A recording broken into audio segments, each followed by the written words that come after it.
al Evangelio de... Ah, bueno, perdón, ¿ya está grabando? Sí. Bueno, un saludo para los que todavía no han podido acompañarnos y nos van a ver desde casa. Sí, vamos a continuar estudiando el capítulo 6 del Evangelio de Juan. Así es que los que trajeron sus Biblias, les voy a pedir que ignoren la pantalla y puedan leerlo desde sus Biblias, por favor. ¿Sí? Ok. Capítulo 6, versículos, vamos a arrancar en el 25. Vamos a hacer un repaso. Les dije que... ok, listo, ahí estamos.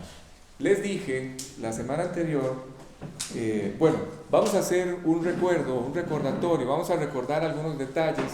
Procuramos hacer esto cada vez que podemos, ubicarnos en el tema central de lo que estamos viendo, de lo que estamos tratando.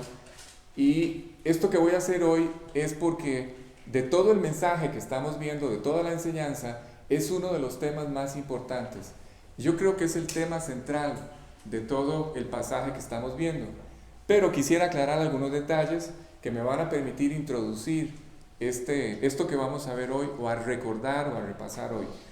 Para nosotros, quiero recordarles que para nosotros la Biblia no es un libro de historia, ¿sí?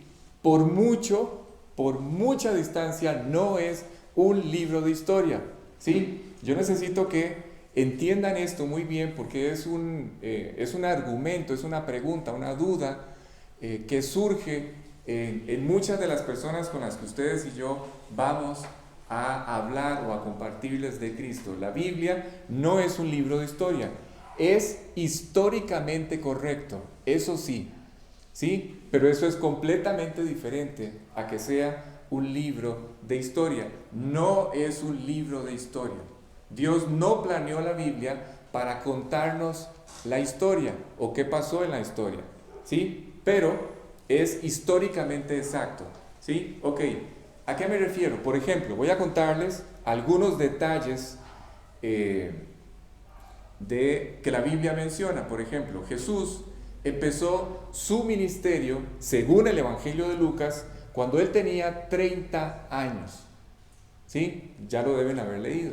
Y murió 3 años después, ¿sí? Estoy dándoles hechos históricos.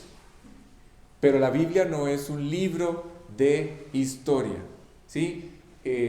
Según los evangelios, él vivió 3 Pascuas a lo largo de todo su ministerio público. ¿Sí está claro? Él arranca a sus 30 años y vive 3 Pascuas. Eso es lo que dura todo su ministerio público. Es decir, desde que arranca, ¿sí?, hasta que él muere. Transcurren 3 Pascuas. Estuvo 3 años, tal vez un poco más de tiempo, en su ministerio público. De estos 3 años y medio, el Evangelio de Juan, si ustedes lo leen con atención, y esto fue lo que dije y aproveché para hablarlo al principio, si ustedes leen con atención de todo lo que él vivió, de estos 3 años y un poco más de tiempo, de todo lo que él vivió, no todo se compartió en la Biblia. No todo lo que él hizo Dios decidió ponerlo, o no todo lo que él hizo Dios decide que ustedes y yo lo supiéramos.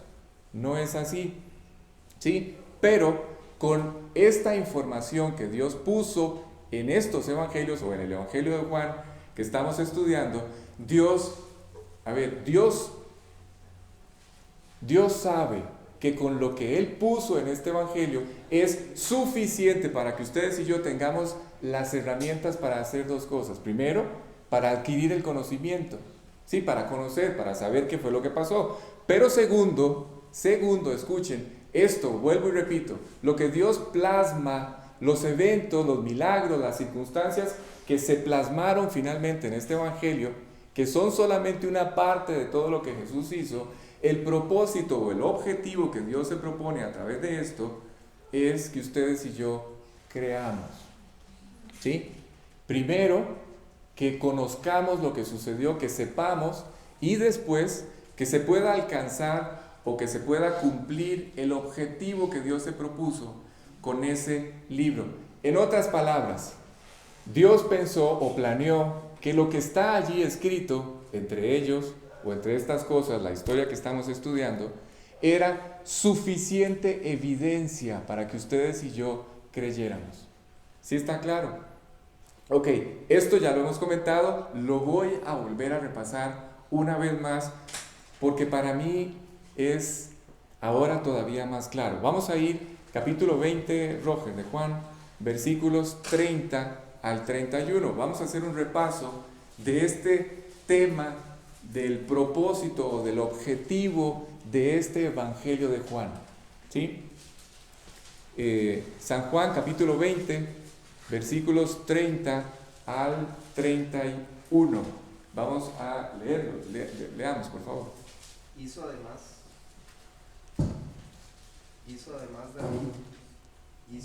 Jesús muchas otras señales en presencia de sus discípulos, los cuales no están escritas en este libro. Al 31. Pero estas se han escrito para que creáis que Jesús es el Cristo, el Hijo de Dios, y para que creyendo tengáis vida en su nombre. Exactamente. No olviden esas frases. Estas, las que sí se escribieron, porque Él hizo muchas otras señales delante de sus discípulos, pero esas no se escribieron. Las que sí se escribieron están allí con un propósito, para que ustedes y yo creamos que Jesús es el Cristo, el Hijo de Dios, y para que creyendo tengamos vida en su nombre. Entonces, no pierdan de vista las expresiones que hablan acerca de creer, Jesús el Cristo, y tengáis vida, porque voy a hablar, o vamos a hablar de este detalle en este momento. Este pasaje dice que en términos generales, o nos explica en términos generales, cuál es el propósito de este Evangelio. Si ustedes quieren saber cuál es el propósito del Evangelio de Juan, se resume en esos dos versos. Eso que está allí, que acabamos de leer, es el propósito de este libro. Hay muchas cosas que ocurrieron, de las cuales fueron testigos los apóstoles y otro grupo, todos los discípulos. Yo no sé si ustedes recuerdan, pero hay dos núcleos íntimos, o había dos núcleos íntimos en la vida de Jesús. ¿Se acuerdan? El grupo de los 12, y había otro grupo también muy especial, que era de 70 personas, incluyendo hombres y mujeres, ¿sí? Así es que estas 82 personas, la mayoría de ellos fueron testigos de muchas de las cosas que Dios hizo a través de Jesucristo. 82 personas. Pero todas estas cosas de las cuales estos fueron testigos no se escribieron. Dios no escribió todas estas cosas, pero las que sí escribió, las que finalmente terminaron en este Evangelio, especialmente fueron escritas para que ustedes y yo creamos, ¿sí? Es decir, el plan de Dios es que creamos. Y a partir de este momento les voy a pedir un favor. Cada vez que yo cite la palabra, y perdón que les pida esto, pero así funciono yo. Yo necesito entender, detenerme y analizar muy bien las cosas para que se me graben. Así es que cuando yo diga o hable o cite el concepto creer, relaciónenlo inmediatamente con confiar y con obediencia. Cuando hable de creer, cuando cite creer, inmediatamente piensen en confiar e inmediatamente piensen en una acción. ¿Sí está claro? El hecho de que yo crea en el testimonio que Dios da, o bueno, ya no hablemos del testimonio de Dios, a veces es difícil esto, pero cuando yo le creo a alguno de ustedes lo que ustedes me dicen, inmediatamente yo confío y eso me lleva a actuar, ¿sí? Así es que no pierdan de vista esto. Más adelante vamos a leer un versículo, ¿se acuerdan? Si creemos, el pasaje dice, si recibimos el testimonio de los hombres, mayor que el testimonio de los hombres es el testimonio de Dios, ¿sí? Así es que con mucha más razón deberíamos creer en el testimonio que Dios da sobre él o acerca de su Hijo. Ok, entonces, estamos hablando de la fe. Estos versículos de Juan hablan de la fe, hablan de creer. Ok, añado otro concepto: creer, confiar, actuar, fe. Es exactamente lo mismo. Fe es creer. Cuando ustedes y yo le pedimos a Dios que fortalezca nuestra fe, es que nos permita ampliar nuestra capacidad para creerle a Dios. ¿Sí está claro? Para confiar en Dios. Ok, entonces decíamos que todos los hombres tenemos fe, pero aquí hay un detalle y espero lograr explicar bien este punto. ¿Cómo es que Dios quiere darnos fe? Repito, dice, pero estas se han escrito para que creáis que Jesús es el Cristo, o en otras palabras, para que ustedes y yo tengamos fe, para que ustedes y yo le creamos a Dios que Jesús es el Cristo. Ya más adelante vamos a ver qué significa que Jesús es el Cristo. Pero por ahora, lo que el pasaje nos está queriendo decir es que toda esta evidencia que está en este evangelio, Dios la puso allí para que ustedes y yo creyéramos. Dios la puso allí para que ustedes y yo alimentáramos nuestra capacidad para creer, o la fe. Así es que Dios quiere darnos fe. ¿Sí está claro? A través de esto, Dios quiere darnos fe. Pero ¿cómo es que Dios quiere darnos fe? ¿O cuál es la diferencia? A ver, hay una fe, la fe de la que la Biblia habla, es una fe diferente a esa famosa fe universal que todos los hombres usan. ¿Sí? Hay un creer universal que todos los hombres usan, pero no es el creer correcto. Hay una fe natural, hay una fe universal que todos los hombres tienen. ¿Sí? Todos los hombres, para todos los hombres es muy fácil decir, sí, yo creo. Yo creo, no, sí, yo creo que hay una fuerza, yo creo que hay un ser, yo creo que hay un creador de todas las cosas, pero esa fe o esa creencia natural, normal, universal, no lleva a ningún hombre a establecer una relación personal con Dios. La fe que sí, que de verdad lleva a una persona a establecer una relación personal con Dios, esa fe solamente la puede dar Dios. Y para eso está este libro, para que creamos que Jesús es el Cristo. ¿Sí está claro? Voy por allí, más o menos esa es la idea. ¿Sí? Yo tengo que aceptar creer, yo tengo que aceptar esa fe. Es decir, es exactamente lo mismo que aceptar que Dios haga un milagro en mi corazón. Es exactamente lo mismo. Así es que esa fe natural no nos permite entender nuestra necesidad de Dios. ¿Sí? Voy a explicar esto un poco mejor. Por ejemplo, ¿quién quiere ir a un juicio? Hoy es la cosa más horrible ir a un juicio. Pero ¿quién quiere ir a un juicio? Nadie. Nadie, en sus 5 sentidos, nadie quisiera ir a un juicio. Y menos si sabemos que puede terminar mal ese juicio. ¿Oyeron? Ahora, imagínense presentarse o presentarnos a un juicio, pero ese juicio es el juicio de nuestros pecados. Es el juicio de todas las cosas que hemos hecho mal. Todo lo que hemos hecho mal. Ahora, voy a aclarar esto. Cuando yo digo todo lo que hemos hecho mal, yo no estoy incluyendo, no quiero decir lo que ustedes alcanzan a recordar. No. No es, y tampoco lo que de acuerdo a su tabla de valores está mal. No me refiero a eso tampoco. No quiero decir que en ese juicio se van a juzgar solo lo que yo alcanzo a recordar, o solo lo que yo considero que está mal o es pecado. No es así. Les había dicho hace unas semanas que el día del juicio final, que de paso allí no vamos a estar nosotros, el día del juicio final, Dios simplemente va a digitar un código de acceso a la conciencia del hombre. Y la conciencia del hombre va a generar todas y cada una de las ocasiones y las circunstancias donde hicimos y nos entregamos a algo equivocado. Así es que vamos a ser juzgados, o van a ser juzgados, los incrédulos que lleguen a ese lugar por cada pecado. Va a ser un juicio justo. Ok, pero devolvámonos. La Biblia dice que este juicio del que estoy hablando, este juicio lo va a llevar a cabo Dios, el juicio de nuestras faltas. y no va a usar sus normas, ni las mías. Es más, voy a decirles otra cosa. Aún usando sus propias normas, si Dios dijera, ok, no los voy a juzgar de acuerdo a mi estándar, los voy a juzgar de acuerdo a su propio estándar, de acuerdo a nuestro propio estándar. A ver, ¿cuántas veces ustedes y yo nos hemos defraudado? Yo ya no tengo una idea de cuántas veces. Pero yo he defraudado mi propia tabla de valores o mi propia norma de valores miles de veces.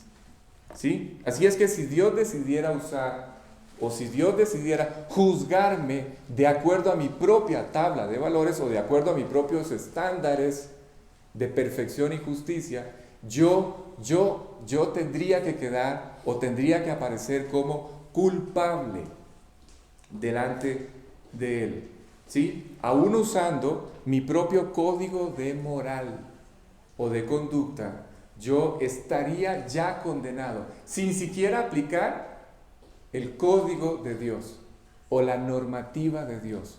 ¿Sí está claro? Pero Él no va a usar el nuestro, o no va a usar el de cada individuo. Dice la Biblia que Él va a juzgar al hombre de acuerdo a todos los principios que Él grabó en nuestra conciencia. De acuerdo a eso, Dios juzgará a todos los hombres. Y créame que esos principios que Dios grabó son mucho más estrictos de lo que ustedes y yo hemos establecido o vamos a establecer a lo largo de nuestra vida, o cada vez que vamos avanzando en nuestra vida y estableciendo nuevos valores o nuevos principios. ¿Sí está claro? Ok, así es que cuando ustedes y a mí nos hablan de evitar un juicio, Dios está apelando a nuestra razón. Es lo que intento decir. ¿Sí? Estoy hablando, no se pierdan. A veces doy muchas vueltas, pero te procuro aterrizar antes de que se me duerma. Vamos en la dirección de un juicio y Dios está apelando.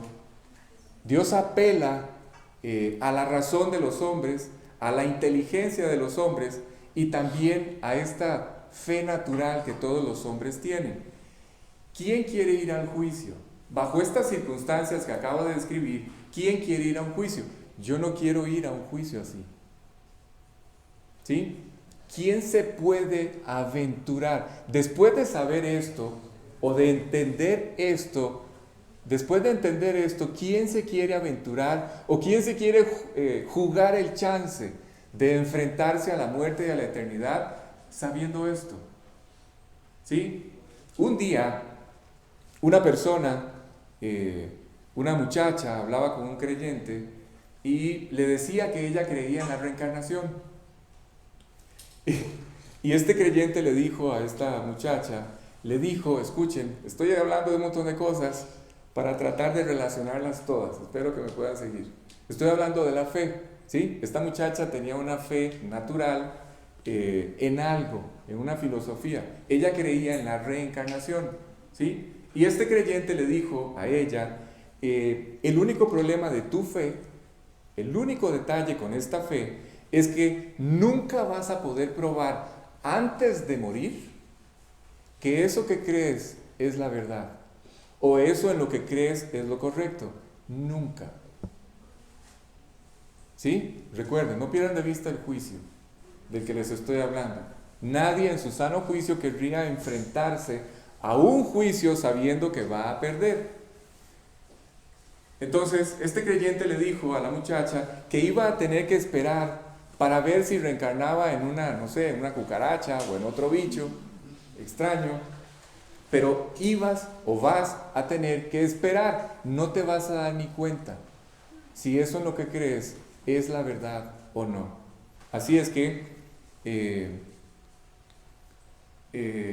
esta muchacha, o el muchacho le dijo, en otras palabras, le dijo él, el creyente a esta mujer, le dijo, en otras palabras, te vas a morir e inmediatamente, en el mismo instante, vas a poder confirmar que estás equivocada. Porque de seguro todo esto es mentira. Y entonces ella respondió y le dijo, ¿cómo puedes, le dijo al creyente, cómo puedes estar tan seguro de que aquello en lo que crees es verdad. ¿Cómo puedes estar tan seguro de que lo que me estás proponiendo es la verdad? Entonces el creyente se volvió y le dijo, cuando crees en Cristo, escuchen, y esto es de lo que hemos hablado o lo que hablamos al principio, cuando crees en Cristo, vuelves a nacer. Cuando crees en Cristo, tu vida cambia para siempre. Nunca más vuelves a ser la persona que fuiste. Nunca más. Y esto es algo que ustedes y yo confirmamos en el mismo instante. Yo no tengo que esperar a morirme. ¿Sí? Yo no tengo que esperar a la aventura a ver qué sucede o qué resulta. Yo puedo confirmar que Jesús resucitó en este instante porque mi vida ha cambiado. Yo puedo confirmar en este instante que Él venció el pecado y la muerte porque me dio a mí la gracia para vencer el pecado y la muerte. ¿Sí está claro? Entonces Él le dijo, esta es la forma, le dijo a aquella muchacha, en la que Dios testifica que te has encontrado con la verdad. Es la única forma. Es la única forma en la que te puedes dar cuenta que fuiste alcanzada por Dios. ¿Sí está claro? Encontrado por Dios. Así que cuando Dios se acerca a la vida del hombre, su propósito es, escuchen, cuando Dios empieza a propiciar todas estas circunstancias que hacen que nuestro corazón se sensibilice y podamos escuchar su voz, cuando Dios se acerca a la vida del hombre, su propósito es darle la verdadera fe, la fe que salva. No esta fe natural, no esta fe universal que todos ustedes y yo manejamos, ¿sí? O que todas las personas manejamos. Es la fe verdadera, la fe que la va a llevar o que nos va a llevar a poder establecer una verdadera, una correcta relación con Dios fuera de las religiones o fuera de una práctica religiosa. Pero Dios apela a la razón, Dios apela a la inteligencia, Dios apela a esta fe natural, ¿sí? A ver, el punto es, si creemos en tantas cosas, ¿sí? Bueno, ahora con todo esto de la pandemia, muchos de ustedes se han tenido que sentar con especialistas, con médicos, abogados, o todas estas cosas, con todos estos maestros o consejeros, y ustedes han creído en el consejo, han confiado en el consejo y han actuado en función de ese consejo. ¿Sí está claro? Creemos en muchas cosas. Si recibimos, les dije antes, busquemos, Roger, por favor. Lo voy a parafrasear, no hay problema, si no me atraso. Si ustedes y yo recibimos el testimonio de los hombres, ¿por qué no podemos recibir el testimonio de Dios? ¿Sí? Para que le creamos. Es que aquí, bueno, para los que no conocen cómo se mueve el tiempo aquí, de un pronto a otro ustedes ven todo claro y de repente baja una nube, la montañita esta entra en una nube. Ustedes se imaginan que cuando eso pasara, alguien entrara por esa puerta gritando, la casa se está quemando, y además de eso baja la niebla. Y ustedes, les aseguro que aquí adentro no queda un alma. Nadie queda aquí. Confunden la niebla con el humo y todo el mundo sale en carrera. ¿Sí? Porque ustedes simplemente creyeron en el testimonio de un hombre. ¿Ven? Cuando ustedes creen, automáticamente confían y automáticamente actúan. Creen. ¿Sí? En función de aquello que les dijeron. Y esto lo hacemos todos los días en todo lo que llevamos a cabo, en absolutamente todo. Y en general, sobre todo en este momento, la expresión más común es ni hablar, ya hay que confiar. ¿Sí? Confiemos. Hay que confiar. ¿Qué pasó con él? Se oye raro, ¿verdad? ¿O no oigo yo raro? Se subió mucho, creo, bajámoslo un poquito. ¿Sí? ¿Se oye bien? Ok, ahí está, ahí está. Ok. Les decía que simplemente hemos llegado, sobre todo en este tiempo en el que estamos viviendo, hemos llegado a un punto en donde decimos, vamos a tener que confiar. Vamos a tener que confiar en que nos están diciendo la verdad. Vamos a tener que confiar en que la inyección nos hace bien. Vamos a tener que confiar en todo. Vamos a tener que confiar. ¿Sí? Y posiblemente podríamos ser defraudados fácilmente por muchas de estas cosas que damos por sentado, ¿sí? O que pensamos que deben ser de cierta forma y finalmente no lo son. Ok, bueno, hablemos entonces de esta fe, porque esta fe es el propósito de este libro. Esto es lo que intento decir. La fe que salva, darnos la fe que salva, es el propósito de Dios a través de este evangelio de Juan. La pregunta es, ¿ya volviste a nacer? Si ya volvieron a nacer, entonces tenemos la oportunidad de poder crecer en esta fe, madurar en esta fe, ampliar nuestra capacidad para creerle a Dios. ¿Cuántas veces, qué hacen ustedes, pregunto, qué hacen ustedes cuando dudan?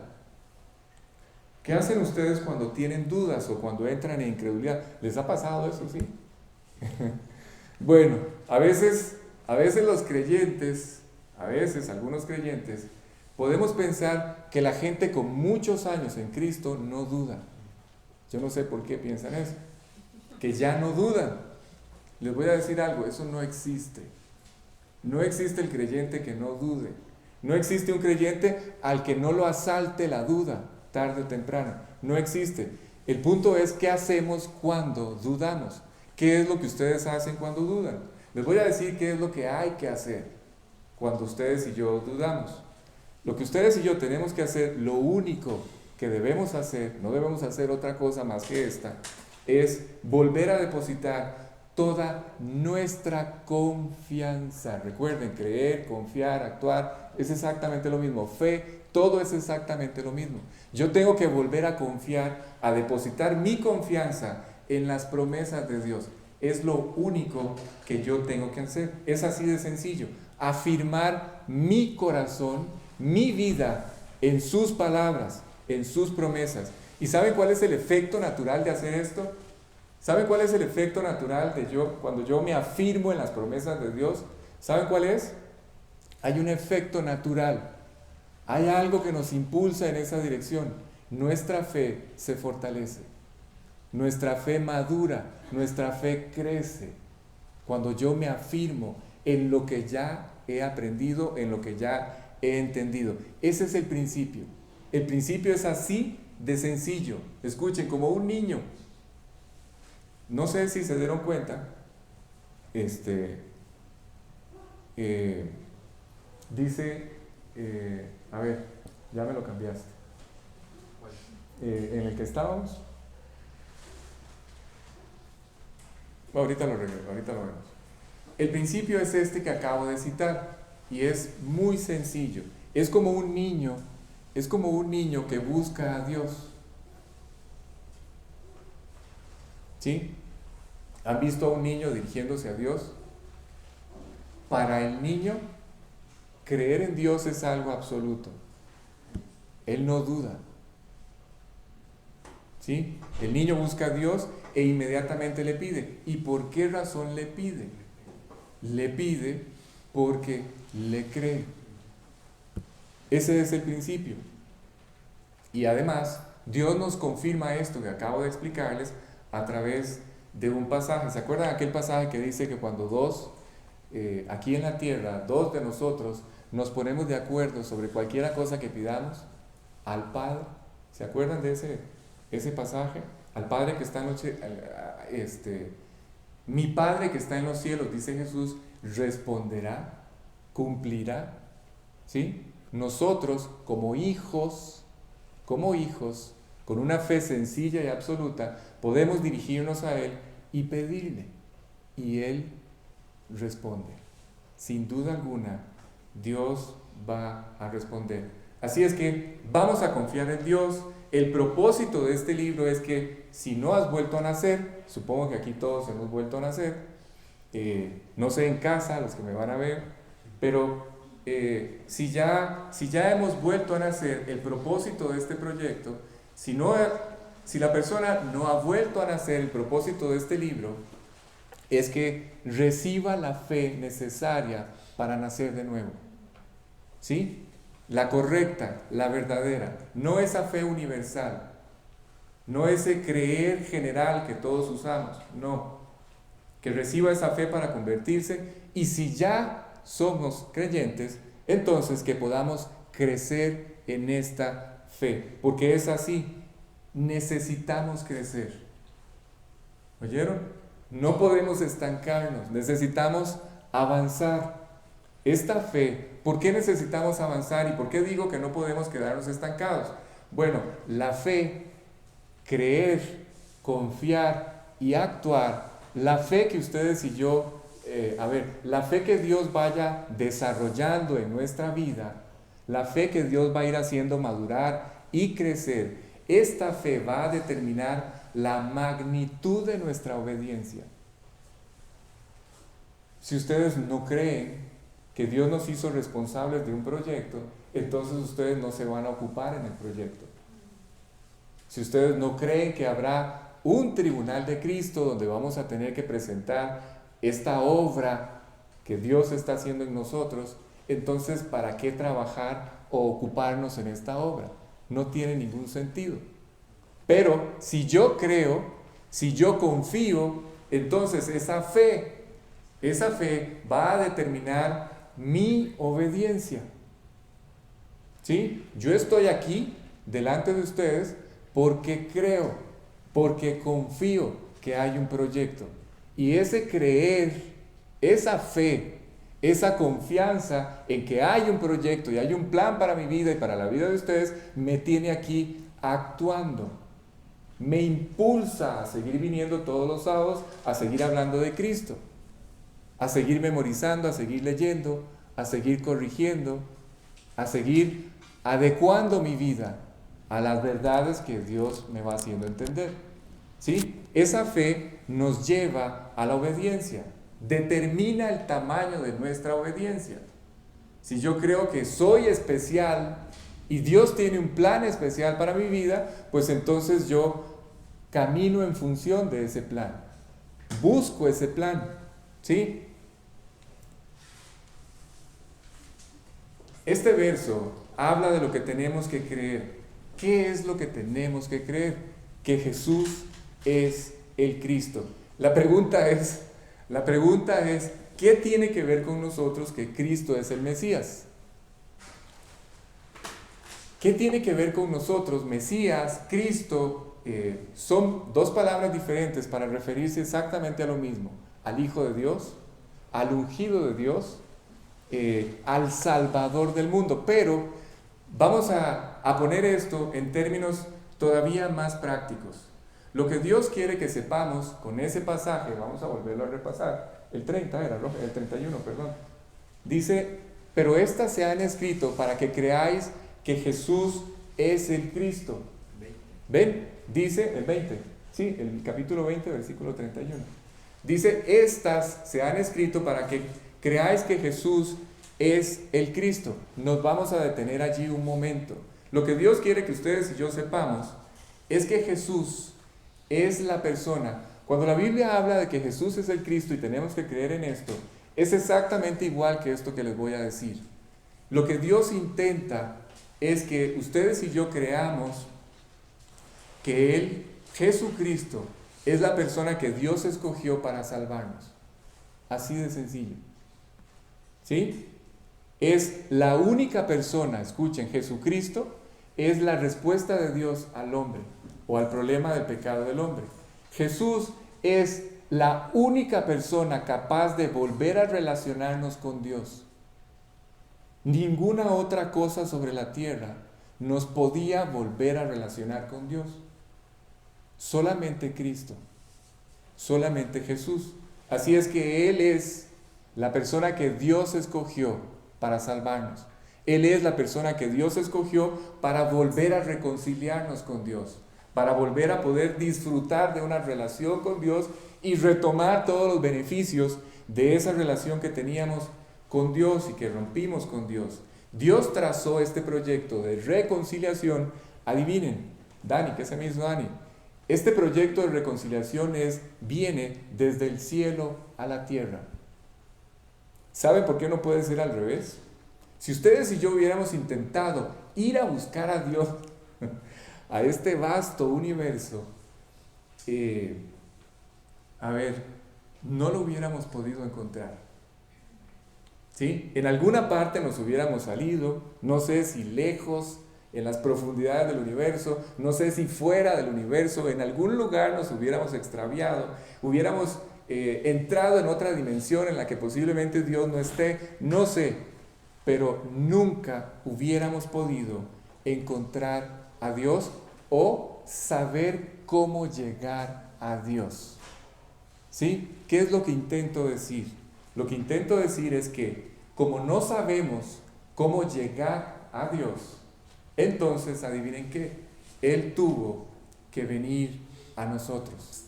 Él tuvo que dejar el cielo, tuvo que venir a la tierra, tuvo que hacerse un hombre, habitar entre nosotros y a través de Jesucristo Dios declararnos todo el proyecto que tenía para nuestras vidas. Todo el proyecto. A través de esto, Dani, Dios nos confirma, a través de Jesús, Dios nos confirma que somos su creación, la única.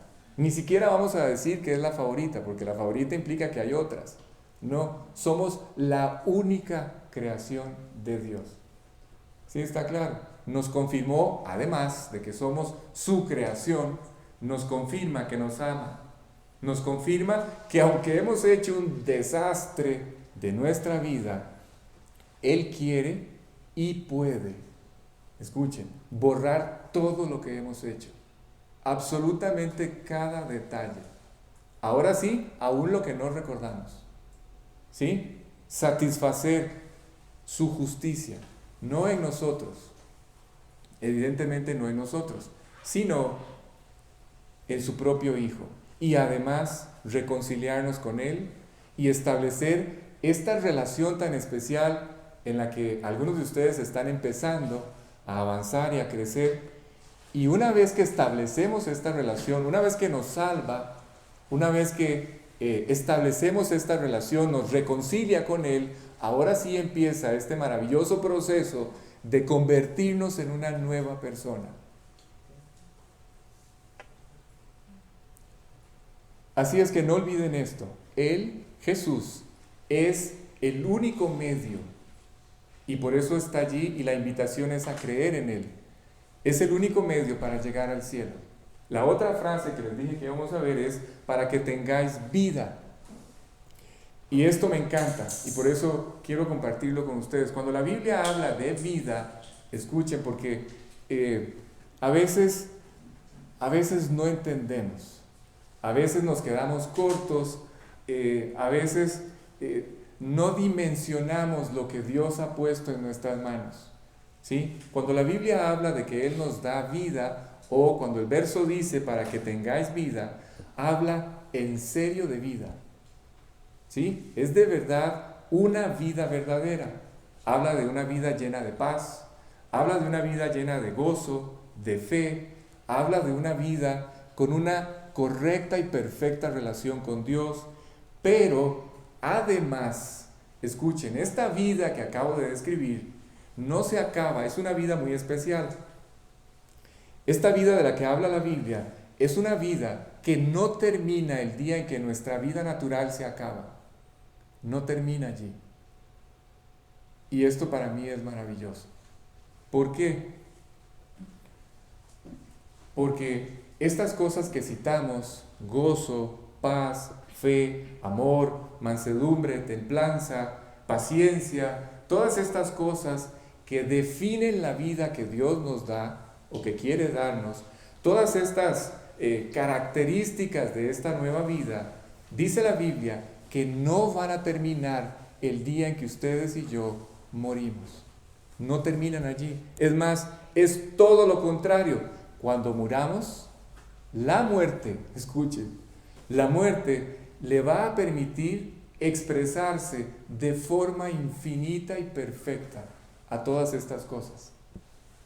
Cuando ustedes y yo estemos delante de la presencia de Dios, el gozo será completo, la paz será completa, la perfección será completa, la fe será completa, la plenitud será completa, infinita.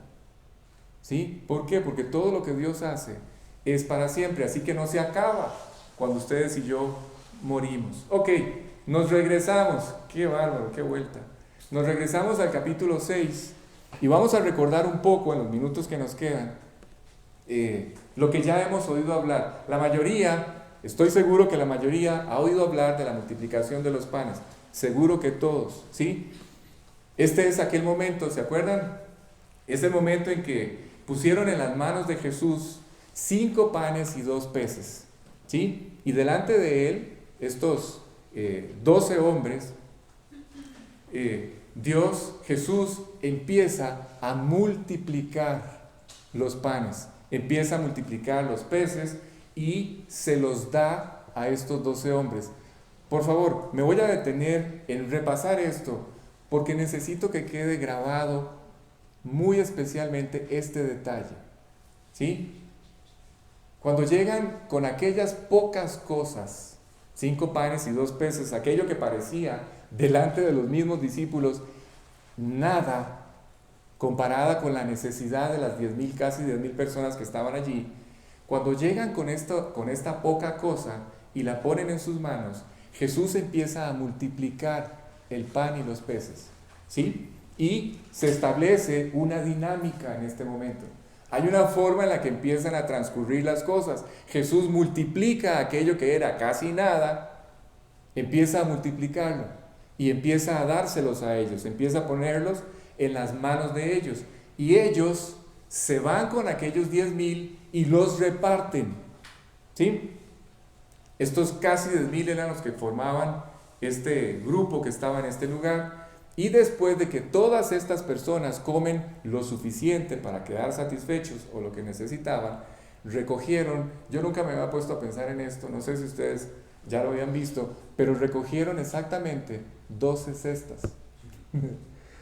¿Sí? Yo no sé si algo les quiso decir Dios. O sea, eran 12 apóstoles y sobraron 12 cestas. Y adivinen qué, cada uno de ellos seguro se llevó una cesta para su casa. Cada uno de ellos. Y estoy seguro que aquel momento fue maravilloso en la vida de estos hombres. Fue extraordinario. Pero esta historia, este relato natural, tenía una enseñanza espiritual. No tenía solamente el propósito de calmar el hambre. No, ese no era el propósito de Dios. Ahora, alguien me puede decir, ¿y esto qué tiene que ver conmigo? Es lo que voy a explicar. Nosotros, la mayoría de los hombres, aún creyentes, bueno, vemos a Dios como alguien que satisface nuestras necesidades. Vemos a Dios como alguien que simplemente resuelve los problemas que enfrentamos en la vida. Así vemos a Dios. Y Dios, repito, Dios ni quiere resolver problemas, ni resuelve problemas, ni satisface necesidades temporales. Este no es el proyecto de Dios. ¿Sí? Necesito que entendamos esto muy bien. Dios no quiere resolver problemas. En este instante, el propósito de Dios no es resolver los problemas de los hombres, ¿sí? Ni suplir las necesidades temporales de los hombres. El proyecto de Dios en este instante es salvar vidas, transformar vidas, cambiarlas. Y esto es algo que hace para siempre, ¿sí? Así que este milagro, o usando este milagro, Jesús aprovecha para dar al mismo tiempo una enseñanza. ¿Por qué? Porque la gente que vio el milagro malinterpretaron el milagro. Cuando Él se da cuenta de que el milagro fue mal interpretado, Él aprovecha para dar una enseñanza. ¿Sí? A ver, lo que quiero decir es que los hombres pensamos que Dios tiene que responder de una forma o actuar de una forma en particular. No pensamos de otra. Siempre pensamos que Dios va a actuar de una forma determinada. Y muchas veces no sucede. ¿sí? Cuando esto sucede, cuando Jesús multiplica el pan y sacia aquella necesidad de aquellas personas, este grupo, estas 10,000 personas pensaron y dijeron esto: a ver, ¿no les parece que este podría ser el candidato? Ahora que estamos o vamos a entrar a elecciones, ¿no les parece que este sí debe ser uno bueno, un candidato bueno? Bueno, era lógico, ¿no? O sea, era una deducción lógica. Si pudo hacer este milagro, seguramente podrá resolver todos nuestros problemas. Todos. Eso fue lo que ellos pensaron. Y la gente intentó apoderarse de él a la fuerza y hacerlo rey sobre ellos. ¿Se acuerdan la historia? Bueno, no sé si se acuerdan de algunas de estas escenas donde por la fuerza todas estas multitudes intentaron hacer algo con ellos. Intentaron hacer algo con Jesús o contra la fuerza, o intentaron matarlo. ¿Se acuerdan aquella vez que él llegó a Nazaret? ¿Sí? ¿Se acuerdan? Este lugar creció allí, todos lo conocían, todos conocían a sus padres, todos conocían a sus hermanos, que eran 4 por cierto, y a sus hermanas. Todos sabían que este niño, que ahora es un hombre de 30 y pico de años, había crecido en el hogar del carpintero, ¿sí? Su madre María, sus hermanas, etc.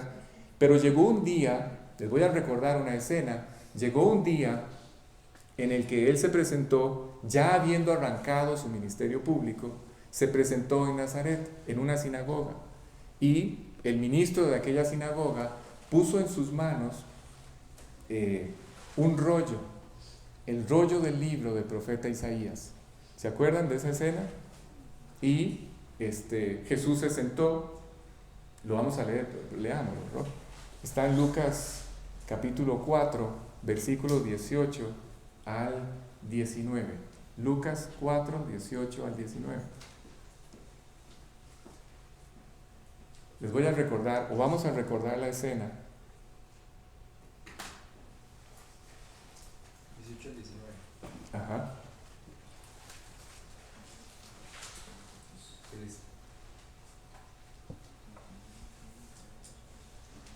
El Espíritu del Señor. Ahí. El Espíritu del Señor está sobre mí, por cuanto me ha ungido para dar buenas nuevas a los pobres. Me ha enviado a sanar a los quebrantados de corazón, a pregonar libertad a los cautivos y vista a los ciegos, a poner en libertad a los oprimidos, a predicar el año agradable del Señor. Exacto. En ese momento, cuando él termina de leer este pasaje, cierra el rollo y le dice a la gente, nada más traten de imaginarse la escena. Está hablando con una nación que tiene 4,000 años de vivir a la expectativa del cumplimiento o de la aparición de este hombre. 4,000 años. Y ahorita lo tienen enfrente y no quieren creer en él. ¿Sí? Cuando él termina, cierra el rollo y le dice a la gente, muchachos, quiero que sepan que esta escritura que se escribió hace 700 años se acaba de cumplir delante de ustedes. Y les dijo, yo soy Dios. Bueno, o sea, la gente se quedó impactada y empezaron a decir, a ver, perdón, ¿no es este el hijo del carpintero? ¿No es este con el que crecimos, el que conocemos? Y empiezan a argumentar, ¿sí? Y de repente ya aquellos cuestionamientos subieron de nivel. Ya no eran solo cuestionamientos, ahora se convirtieron en una actitud hostil. Ya lo querían matar. Claro, era un hombre, escuchen, era un hombre entre los judíos. Aquel hombre que se hiciera pasar por Dios era digno de muerte. Y él acaba de decir que es Dios. Eso era una blasfemia y necesitaba morir, pagarse con muerte. Así es que se lo llevaron hasta la punta de una montaña, hoy se llama el Monte del Despeñadero, y allí en ese monte intentaron despeñarlo. Pero una vez más, para confirmar que él era Dios, dio media vuelta, pasó entre ellos y ellos ni cuenta se dieron. Bueno, ok, ¿por qué dije esto? ¿Por qué hablé de esto? Porque ustedes y yo, o los hombres, tenemos nuestras propias ideas, tenemos nuestras propias expectativas sobre lo que Dios tiene que hacer cuando se presenta en nuestra vida. Y cuando escuchamos que Dios se acerca a nuestras vidas, a veces no entendemos cómo lo hace o por qué se acerca de una forma en particular. ¿Cómo se imaginan, les pregunto, cómo se imaginan ustedes que Dios tiene que resolver o que Dios debería resolver los problemas? ¿Cómo? Alguno me podría decir, bueno, Alex, yo pienso que debería llegar a la tierra y en un santiamén resolver todas las circunstancias, todos los problemas de los hombres. Bueno, les tengo una buena noticia, eso va a suceder. Al final de la gran tribulación, eso es lo que va a suceder. Nosotros no vamos a estar aquí, venimos con Él.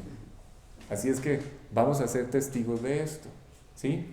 Pero cuando Él regrese por segunda vez, Él lo va a hacer. Pero no estamos hablando de la segunda venida, estamos hablando de la primera. Cuando vino, Él vino no para resolver los problemas de los hombres, Él vino para salvar al hombre. No venía a arreglar problemas, venía a salvar la vida de los hombres, a cambiar la vida de los hombres. Y esto es lo que hasta la fecha sigue haciendo. Todas estas circunstancias de las cuales Dios rodea nuestra vida son para hacer sensible nuestro corazón y poder escucharlo tocando a la puerta del corazón. Y por eso, esa es la razón por la que en vez de llegar como un rey de reyes y señor de señores, alguien que pudo haber sido simplemente impuesto sobre la voluntad de los hombres, en este caso llegó simplemente a ofrecer perdón, a ofrecer reconciliación, una vida nueva a todos los que quisieran creer en Él. ¿Sí está claro? Ok, voy a terminar aquí porque los veo agotados. Yo sé que el ambiente aquí adentro es demasiado cálido y eso a veces nos cansa. Bueno, terminamos la historia la próxima semana. ¿Sí? Das gracias, Roger, para terminar, por favor. Padre, gracias. Gracias nuevamente porque hoy tomaste el control de la reunión, porque Sí. hoy nuevamente trajiste luz al corazón y nos permitiste ver cuán grande amor tienes tú para con nosotros. Sí. Gracias por esto, por tu fidelidad. Gracias por cada persona que logró llegar hoy. Por favor, permítele a cada uno de nosotros meditar en todo lo que hablaste en este día y que podamos tomar decisiones en nuestro corazón. Gracias porque mi interés siempre ha sido que formes a Jesucristo en nosotros. Sí. Gracias de verdad. Guárdanos el resto de la tarde, Señor, y llévanos con bien a casa. Sí. Y gracias por eso tan precioso que nos diste hoy. En el nombre de Jesús te damos las gracias. Amén. Amén. Bueno, buenas noches. Les recuerdo